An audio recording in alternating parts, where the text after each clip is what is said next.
сәлеметсіздер ме? Сіздермен бүгін морковный торт жасайтын боламыз. Оған керекті заттар: 4 жұмыртқа, қант, морковь және теркадан өткізілген, және ұн, қопсытқыш және де корица. Ең алдымен осындай көлемді ыдысқа қантымызды салып, 4 жұмыртқаны салып, жақсылап миксерлеп аламыз. Ақ түсті болғанша дейін жақсылап миксерлейміз.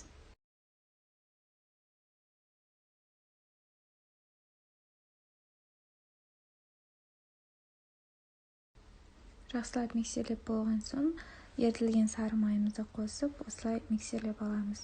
Және корица, ұн, қопсытқышты араластырып, осындай күштен өткізіп аламыз да, салып жақсылап миксерлейміз.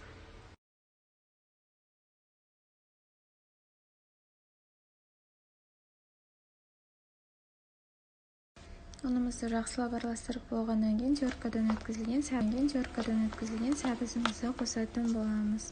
Осылай сәбізімізді қосып, жақсылап араластырып, жұмсақ тесто дайындайтын боламыз. Тестамыз дайын болды.